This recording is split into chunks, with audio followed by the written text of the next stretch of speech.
Hi, this is ஷஃப்னாஸை. நாங்கள் இன்றைக்கும் ஒரு கேஸ் பற்றி பார்க்க போகிறோம்.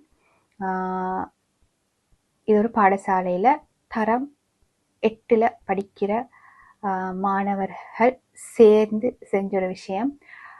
ஸோ இதை எப்படி ஐடென்டிஃபை பண்ணுறோம்னு சொன்னால், அந்த கிளாஸில் மாணவர்களில் ஆட்டிடியூட் சேஞ்ச் ஒன்று தெரியுது. ரீசண்டாக அவங்களோட செய்கைகள், வார்த்தை பிரயோகங்கள், பேசுகிற பேச்சுக்கள், அப்படி எல்லாத்திலையுமே நக்கல் அடிக்கிற முறைகள், அப்படி எல்லா விஷயத்துலையுமே ஒரு வித்தியாசம் தெரிய ஆரம்பிக்குது.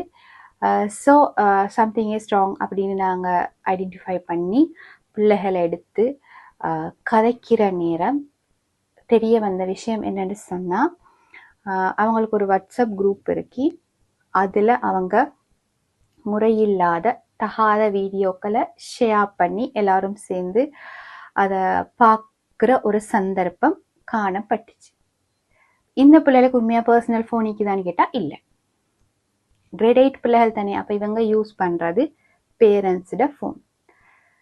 பேரண்ட்ஸை கூப்பிட்டு கேட்டால் எங்களுக்கு இதை பற்றி ஒன்றுமே தெரியா, நாங்கள் பிள்ளைகளை நம்பி தானே ஃபோனை கொடுக்குறோம், ஜூம் கிளாஸ்ன்னு ஃபோனை கேட்குறாங்க கொடுக்குறோம், நோட்ஸ் டவுன்லோட் பண்ணணும்னு ஃபோன் கேட்குறாங்க கொடுக்குறோம் அப்படின்னு பேரண்ட்ஸ் உண்மையாகவே சரியான சென்சிட்டிவாக அழுத சந்தர்ப்பங்கள் தான் நாங்கள் கண்டோம். ஸோ இப்படியான சந்தர்ப்பங்களும் இருக்கி.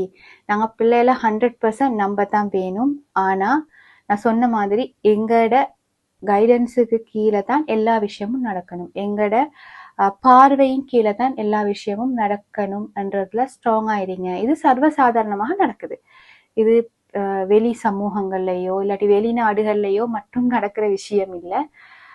ஸோ எங்களோட பிள்ளை அப்படியான விஷயங்கள்ல ஈடுபடுதான்னு உண்மையாவே நோட் பண்ண வேண்டியது பேரண்ட்ஸ் தான். ஏன்னா இந்த வீடியோஸ் பிள்ளை ஸ்கூல்ல வச்சு பார்க்கறது இல்லை, பார்க்கறது எங்க வீட்டில் ஏதோ ஒரு சந்தர்ப்பத்தில் தான் பார்க்குது. ஸோ அப்போ பேரண்ட்ஸ் இதில் சரியான முறையில் நோட்டாக இருந்திருந்தா பேரண்ட்ஸுக்கு இதை ஐடென்டிஃபை பண்ண முடியுமாக இருந்திருக்கும் ஏர்லியா. ஸோ டீச்சர்ஸ் ஏதோ அந்த கண்ணும் கருத்துமாக இருந்ததால மாணவர்களோட அந்த பிஹேவியரல் சேஞ்சை ஐடென்டிஃபை பண்ணதால எங்களுக்கு அதை சரியான முறையில் கண்டறிய முடியுமாக இருந்தது.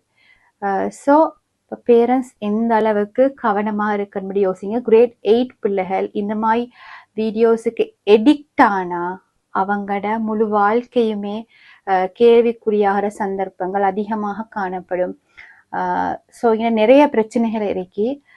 அதை பற்றி நான் வேறொரு வீடியோவில் கதைக்கிறேன்.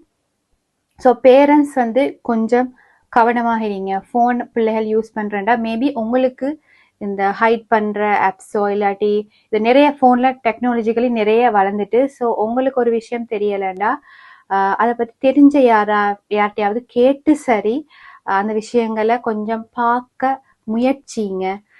ஏன்னு சொன்னால் பிள்ளைகள் சில விஷயங்களை கடந்து போன பிறகு, சில விஷயங்களுக்கு எடிக்ட் ஆன பிறகு எங்களுக்கு அவங்கள பழைய நிலைமைக்கு கொண்டு வர்றது கஷ்டம், சரியான கஷ்டம். ஏழாண்டு சொல்லலை, பட் சரியான கஷ்டம். அதனால நாங்கள் ஒரு விஷயம் நடக்க முதல் அவங்கள அணை கட்டி பாதுகாக்க முடியுமாக இருந்தால் அதுதான் பெஸ்ட் வே. அந்த ப்ரிவென்ஷன் என்றது தான் பெஸ்ட் வே. ஒரு விஷயம் நடந்து முடிஞ்ச பிறகு டீல் பண்ணுறதை விட. ஸோ பேரண்ட்ஸ் இதில் கண்ணும் கருத்துமா இருங்க. அதோட டீச்சர்ஸ் உங்களுக்கு டிஃப்ரெண்ட் விளங்கும். எல்லாருமே மெச்சுவர்டான ஆட்கள் தான் பாடசாலையில் காணப்படுறோம். ஸோ ஒரு மாணவன்ட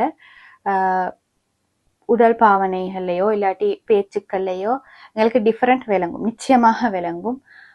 ஸோ ஏதாவது அவங்களோட பேச்சுக்கள்ல நக்கல் அடிக்கிற விதங்கள்ல உடல் அசைவுகள்ல ஏதாவது மாற்றம் தெரிஞ்சிச்சுண்டா, அப்நார்மலா இருந்துச்சுண்டா, ஏன்னா மாணவன் எங்களுக்கு தெரியும் அவர் வளமைக்குமே எப்படி எல்லா விஷயத்திலையும் ஈடுபடுவாருன்னு எங்களுக்கு தெரியும். ஸோ திடீரென்று மாணவர்கள் கிட்ட மாற்றம் ஒன்று வருதுண்டா அது எதனாலன்ற விஷயத்த தயவு செஞ்சு டீச்சர்ஸ் கன்சிடர் பண்ணுங்க. அப்படி கன்சிடர் பண்ணா அது ரொம்பவும் சிக்கலான நிலைமைகளுக்கு போக எங்களுக்கு தடுத்து கொள்ளக்கூடியதாக இருக்கும். ஸோ இந்த வீடியோ பிரயோசனமாக இருந்திருக்குமென்னு நம்புகிறேன். Thank you so much.